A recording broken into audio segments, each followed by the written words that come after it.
Australians' appetite for travel over the past few months is exceeding 2019 levels, but industry leaders are warning ongoing staff shortages could undermine the recovery of the $126 billion a year industry.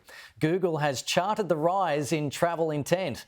Searches for domestic trips exceeding pre-pandemic numbers by 62% in April, while international travel queries were also well up on the same time in 2019.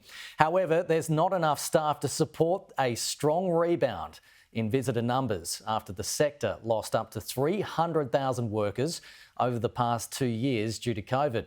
The latest monthly data was a cause for some optimism, though. Domestic travellers spending $5.2 billion in February. That's up 11% on the same time in 2020. And joining me live now is Chief Executive at the Tourism and Travel Forum Australia, Margy Osmond. Margy, good to see you. So what's your thought on these searches that are up and this revenge travel is what they're calling it for the last 2 years, rewarding themselves after being told that they can't go anywhere? Well, look, let's just clarify on the revenge travel. This is revenge against the virus. So people are incredibly keen to travel, and they are doing a lot of research at this point in time about where they could go and how difficult or not it will be for them to travel. So there's no doubt that appetite is up across the board, whether it's domestic or whether it's international. I think the big issue for the industry now is this workforce piece, because if you want people to have the experience they're expecting, you've got to have the staff to be able to deliver it. And that is where our biggest problem is. That's right. Well, over the past couple of months, we have seen airports struggle under the weight of passenger interest to travel, long lines snaking out the doors at airports due to staff shortages. Do you know, is it improving at all? Well, look, the airports themselves started attempting to recruit in that space, a good 6 months before the Easter school holidays, because there was a high expectation that we were going to see a lot of traffic, and of course we did. The next school holidays will be no different, because remember, we had 5 school holidays in a row where virtually nobody travelled. So the last set of school holidays were always going to be bumper, and so is the one coming up. We are seeing some improvement in some areas of staffing, but really not across the board. And essentially, the industry itself is looking at campaigns to re-attract people back to the sector, but we really are going to need to bring people in from overseas. And the really difficult part of that is that Australia is in no way unique.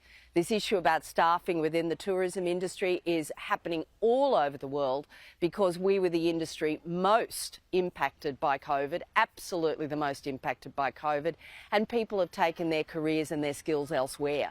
So we are going to struggle to get them back, and we need all the help we can get with a great visa system. I guess this data also means that people aren't concerned about border closures anymore, but there are still extra COVID rules and loops that people have to, or hoops that people have to jump through when they fly. It doesn't seem to be putting anyone off travel, but these COVID rules are likely to probably stick around for a while. Well, look, we're going to have some of this complexity in the system for an extended period, whether it's here in Australia, where, of course, it's been radically lessened, or whether you're going overseas. And I think the uncertainty factors around borders have probably now transferred to people being a bit uncertain about how much paperwork, which paperwork, did I get it all right before I left, kind of anxiety. So what you're going to see, I think, is the renaissance of the travel agent, as everybody decides to let somebody else do the thinking for them in terms of all of those extra bits and pieces. But the upside is that's not going to be the case here in Australia. So for many people and for the Australian tourism industry, I think we are going to see a big uptake of locals who might have in the past gone overseas, choosing, at least for the next year or so, to still holiday here at home. And what about incoming tourism from other countries into Australia? I'm guessing that the lockdowns in China are still having an impact on numbers. What are you seeing there?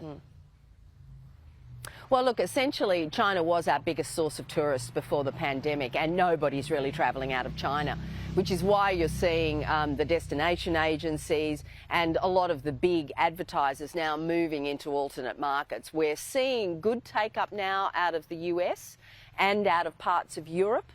But once again, most of it's for the second half of this year, much later in the year. What we're seeing at the moment is still really visiting friends and family.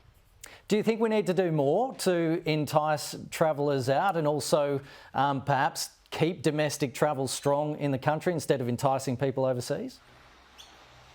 I don't think there's any doubt about that. And as we move into budget season for governments all over the country, state or federal, the one thing that they have to keep uppermost in their mind is this problem is not solved.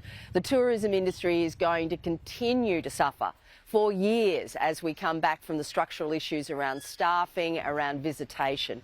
The worst thing they could do is reduce funding to the destination agencies, the people who promote Australia at state and federal level. In fact, they will need a big boost of funding because it's going to be so globally competitive to get people to think about travelling here as opposed to somewhere that they might see as potentially being easier. Margy Osmond, Chief Executive of the Tourism and Transport Forum. So good to chat to you. Speak to you again soon. Thank you so much. Bye-bye.